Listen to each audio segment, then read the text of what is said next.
وهوديك الطب الشرعي. تمام؟ انت حاطط 8 بودي جارد قدام باب شقتك دلوقتي ليه بعد الحلقه اللي انت قلت ادوى فيها عليا، و8 تحت البيت 16. ده انت هتصرف 18 مليون على بودي جارد. طب انت كل ربع ساعه بتتكلم على مسؤوليتي النجده الحقوا مرتضى منصور بعت ناس تموتني. انا يا ابني ما بموتش. انت ما بعتش حد امبارح؟ اقسم بالله العظيم لم يحدث. لم يحدث انه في انصارك راحوا لم يحدث لمحاصره البيت. يا بيه بص مين بيت مين انا عايز اجيبه هجيبه متكتف عندي في فشلوش. انا الراجل بيت مين يالا؟ انا بالقانون بص يالا هقول لك كلمتين.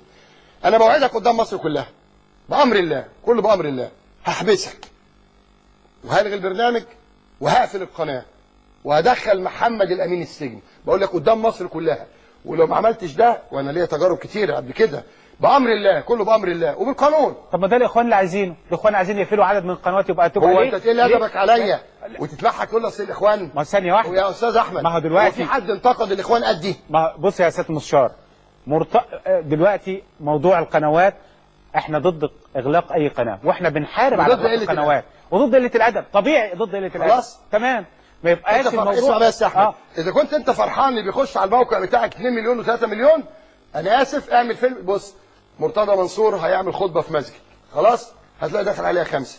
مرتضى منصور بيبوس واحده في الشارع هتلاقي 100 مليون داخلين على الموقع. هو الناس كده.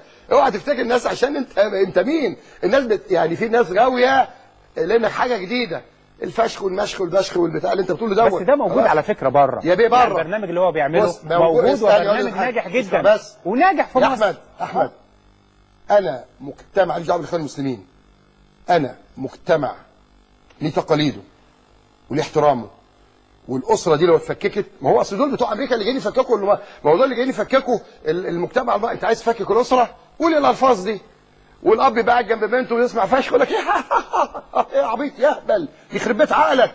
بنتك بتسمع الفاظ بذيئه ومراتك بتسمع الفاظ اقفل التلفزيون. طب ما انت قلتها دلوقتي الالفاظ دي حضرتك قلتها والناس متضايقه اكيد. يا بيه ده مش متضايق يا استاذ الفاضل. ما انت بتقول لي ايه هو عمل لك ايه؟ قلت لك ما عمليش حاجه. اقول لك هقول ايه توتو لولو سوسو مش بقول لك اللي قاله الله. ما هو ما تكرروش تاني يا بيه يعني اذا هو يعني اذا بيأذي المشاعر وبيأذي